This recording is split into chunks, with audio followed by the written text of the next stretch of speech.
Who are these Obedients by Femi Fani-Kayode?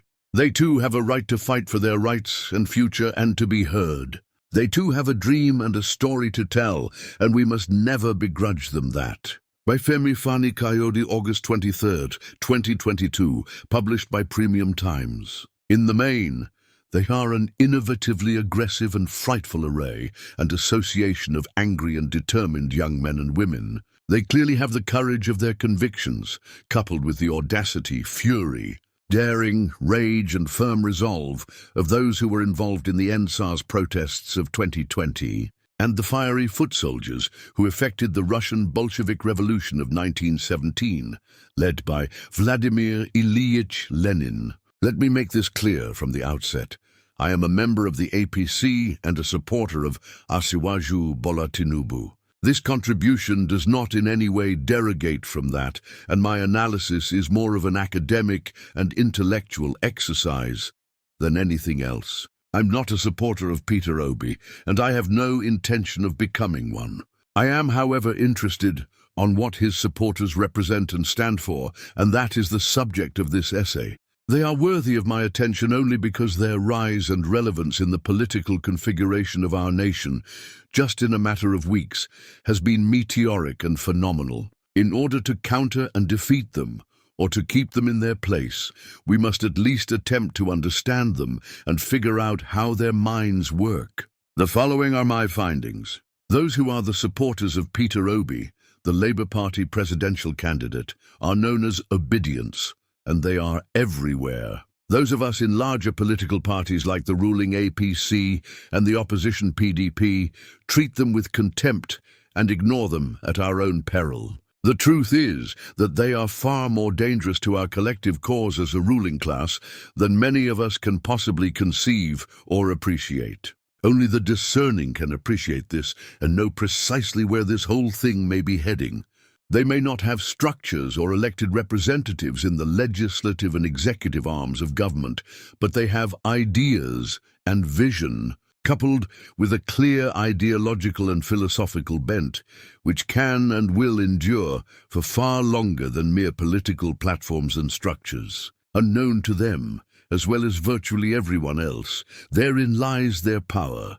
As they say, an idea whose time has come cannot be stopped. Long after we are all gone, they will still be here, because structures and political alliances rarely endure, but ideas and vision last forever. Again, they will outlive and outlast us all, because they are not a political party, in the true sense of the word, but rather a growing national movement, which is scaling and spreading across ethnic, religious, political, and regional lines and traditional boundaries. They also represent a generational and paradigm shift, which is increasingly attractive to many, and they are bound tightly together by a common purpose, common cause, and common objective, namely to rid Nigeria of the old order and usher in the new.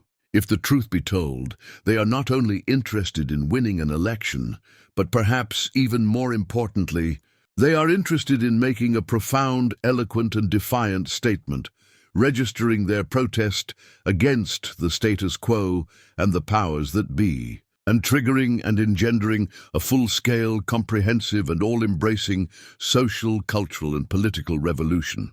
That is really what they want to do, and that is the primary and strongest source of their inspiration and motivation. They are far more dangerous to what the French describe as the ancien régime, the old political class and the entire system itself, than anything we have ever seen before, because most of them, bar their leader and a small handful of tried and tested political veterans and old war horses around him, are not politicians and have never ventured anywhere near the political arena or the circles of power. There is also something Rawling-esque and intimidating about them.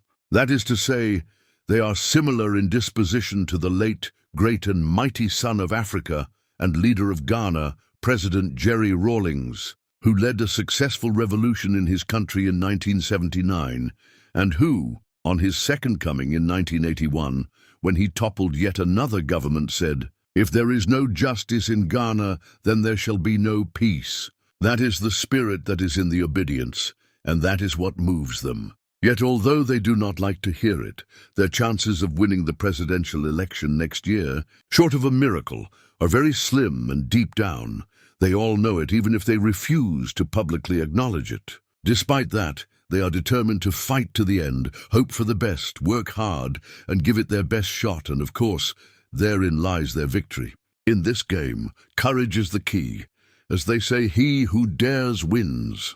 Again, as they say, fortune favors the bold, and these young people are both daring and bold, that they can challenge the status quo and vie for the sacred and awesome power that has been shared by the two major political parties, or their ancestral predecessors and variants over the last 62 years, is commendable in itself.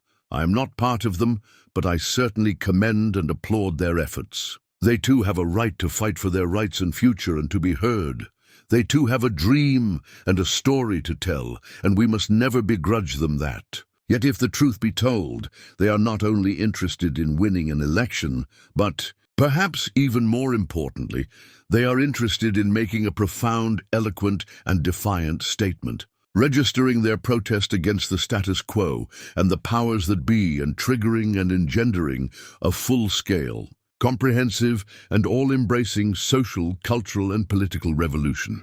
They want a real and fundamental change and not a fake one. They want to pull the whole house and system down with everyone in it and rebuild a new one in their own image, with their own values and on their own terms. Most important of all, they want to see the back of those of us that are in any way associated with the old order, or that have been in government or the corridors of power at any point in time over the last 62 years. That desire and sentiment is the force that is driving and propelling them, and that is kindling their fire and swelling their ranks. The sooner those of us who are in the larger political parties get off our high horses, display a little humility, try and understand their mindset, reach out to them, take them more seriously, appreciate their anger, restore their hope, make the necessary concessions, and try and abate their rage and rising angst, the better it will be for us all.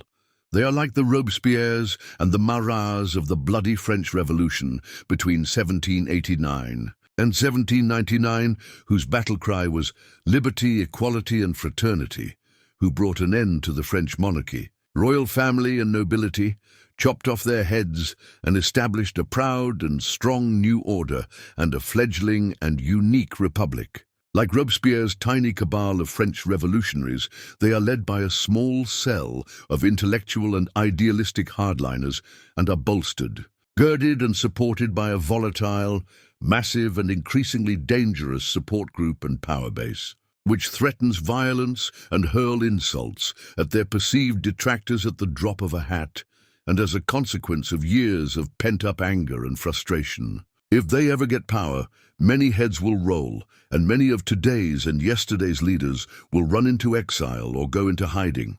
This is especially so of those who have something to hide or who have skeletons in their cupboards. That is what makes them so threatening and, I repeat, those of us who are in the larger political parties or are members of the existing and ancient ruling class underestimate them. Most of my political associates, friends, and colleagues across party lines tend to dismiss them with contempt. They regard them as being inconsequential and argue that they only exist on social media. I beg to differ. I see them in the streets, and I see them in the churches. I see them amongst my staff and amongst those who regard themselves as being amongst the oppressed and downtrodden. I see them amongst the professionals and those who are bankers, lawyers, doctors, and artists. I see them in the north, west, east, and south. I see them everywhere, and not only on social media.